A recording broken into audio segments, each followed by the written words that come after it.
Hello, Dr. Paula here with Solutions for Families. So we're going to talk today about 6 solutions for practically perfect parenting. I'd like to start with a story. Returning home loaded with bags of groceries, Suzanne winced as she walked in and heard all 3 of her children quarreling at the top of their lungs. Suzanne was instantly angry and she yelled, "Why can't you kids go 1 hour without fighting? You don't deserve what I do for you. Now go to your rooms. Now!" As she set her groceries down, Suzanne knew that she hadn't handled that very well, but she didn't know what to do about it, and she wasn't in the mood to fix it anyway. So parenting is tricky business, right? Even at our best days, we wonder if we're doing it right. After 40 years of parenting and counseling parents, I've discovered many valuable solutions for practically perfect parenting. So let's look at 6 of them. Of course, we won't apply these 6 solutions perfectly every time. There's no way. But learning that there are solutions and knowing what they are is certainly a first step towards success. So solution number 1, adjust your attitude. Wise parents understand that attitude is indeed everything. Notice the parenting differences in these 2 examples. Ready?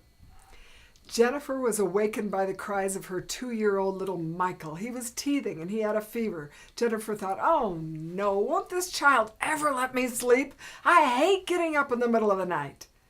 Well, across town, Melissa was awakened by the sound of her 2-year-old baby's cries. Her daughter, Tina, was teething and had a fever. Melissa thought, "Oh no, this sweet little girl is in such pain. I wish I could help her feel better." Our first example, Jennifer, she looks through mirrors and she sees only her own needs. Melissa looks through windows, seeing the needs of others. Dale Carnegie said, "Happiness doesn't depend on outer conditions. It depends on inner conditions. It isn't what we have or where we are, what we're doing that makes us happy or unhappy. It's what we think about." For example, 2 people could be in the same place doing the same thing at the same time, and one is miserable and one is happy. Why? Because of a different mental attitude. Close quote. When parents believe that theirs is the best and most important work in the world, they see their children as treasures to cherish and their family challenges as opportunities to grow. Our attitude, my friends, is a choice. Even when circumstances are uncontrollable and undesirable, we can choose our responses. Situations may color our views of life, but we have the power to choose what the color will be. Solution number 2, focus on fundamentals. Yes, focus on fundamentals because every successful team knows that mastering the game of fundamentals is essential for victory. Likewise, parents who learn and apply basic relationship building skills stand on a firm foundation as they work to create a strong family. So what are the 4 fundamentals? Here are 4 of them. 4 fundamentals for a happy, healthy family. Number 1, kindness, kind thoughts, kind words, kind tone of voice, and kind actions should be the family goals. Mother Teresa said, "Spread love and kindness wherever you go. First of all, in your own home. Show kindness to your husband, your wife, your children, your next-door neighbor. Let no one ever come to you without leaving better and happier." Close quote. Frequent expressions of love, appreciation, admiration are heard in the homes of families who are raising kind, confident children. Number 2, commitment. Just like the garden that flourishes when it's lovingly cultivated, our children need to be nurtured with our best effort and our time. We should be willing to give both quality and quantity time to our family. Quality time means that when we're with one another, we're 100% there, focused on family members' needs and happiness. Quantity time means that when we're with our families, then we're with them as often as we can be. And this is a challenge, I understand. But if our family relations truly are our highest priorities, time needs to be given to those relationships, because there is no substitute for unhurried time with our loved ones. I said this before. I'll say it often. It's so true. All right, number 3, communication. There's no single thing more important in our efforts to achieve meaningful relationships than to learn and practice the art of good communication. Communication, of course, can be negative or positive. When we speak unkindly to one another, it destroys the loving atmosphere we want in our homes, and it makes family members feel unloved. On the other hand, those who hear praise, encouragement, loving words usually have good feelings about themselves, and they can more easily be loving and thoughtful to others. Number 4, choices. I love this quote. Eleanor Roosevelt, she said, "No one can offend me without my permission." Close quote. I'm going to say that again.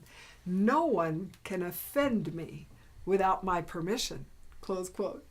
Parents who take responsibility for their thoughts, words, and actions give their children a priceless gift. They teach through their examples that blaming, criticism, negative talk, these are unwise choices, right? Far better is choosing to originate our thoughts and our words and our actions from our places of love and goodness within. We each have such a place. The more we think and speak and act from our inner places of love, the happier and more peaceful we will be.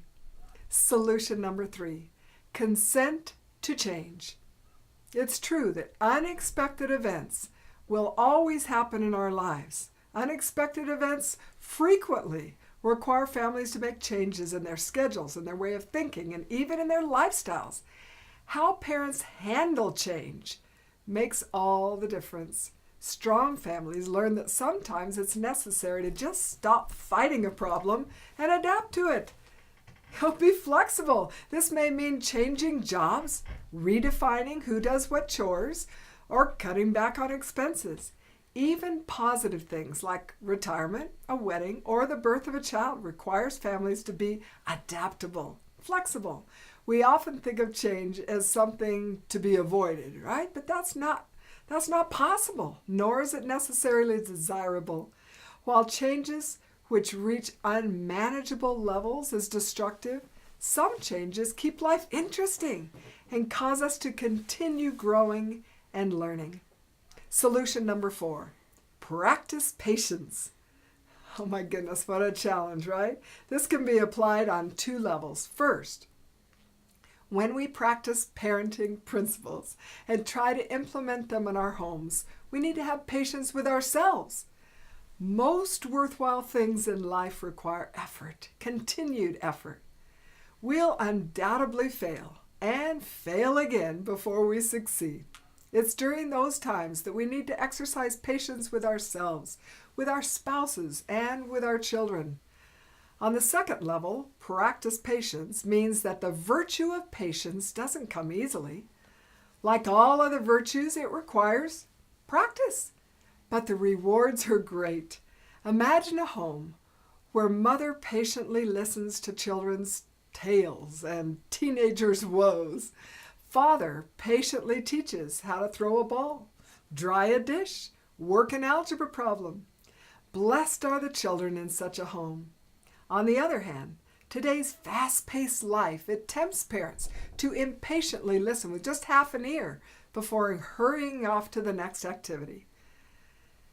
Horace Bushnell, he wrote, quote, "The greatest and sublimest power is often simple patience." Close quote. Solution number 5, correct your course. That's right, evaluate as you go. Successful airplane pilots, CEOs, ship captains, they frequently make course corrections, right? They plot a course, they set their goals, and then they head out, they take action in the direction of their goals. But however, from time to time, they veer a little to the right or to the left as they move along. They stray off course now and again, and families are the same way. We move away from our goals occasionally, sometimes straying slightly, and sometimes we're so far off course we can't even remember what our destination was. And that's why frequent evaluation, frequent course correction is so important. Weekly family meetings are the key to family organization and unity and staying on course. I feel so strongly about this. Family meetings are ideal times for coordinating schedules, discussing matters like household chores and family problems. Additionally, the family meeting is a valuable opportunity each week for parents to teach a lesson. This can be a discussion on correct behavior, good manners, or on an important value, which helps shape children's characters. My friends, unless we teach our children, how will they learn correct principles? Family meetings are valuable parenting tools which effectively keep families on course. Solution number 6, enjoy the journey. That's right. Life is precious and brief. How sad it is that many parents give their children life. They give them their money, their youth, and their best efforts for years and years, but they miss the joy in the journey. Of course there are difficult moments, difficult days, and even difficult years, right? Yes, there are trials, there are conflicts, but this is our opportunity to live and to love. Let's take a moment to evaluate and set new goals. Then each day squeeze the happiness out of life. Find the joy. Create the joy. Do whatever is necessary, but for heaven's sake, enjoy the journey. So what were our 6 solutions for practically perfect parenting? Number 1 was adjust your attitude. Number 2 was about our setting fundamentals, adhering to fundamentals. 3, consent to change. 4, practice patience. 5, correct your course. And 6, enjoy the journey. I've loved being with you, and I look forward to seeing you on another video.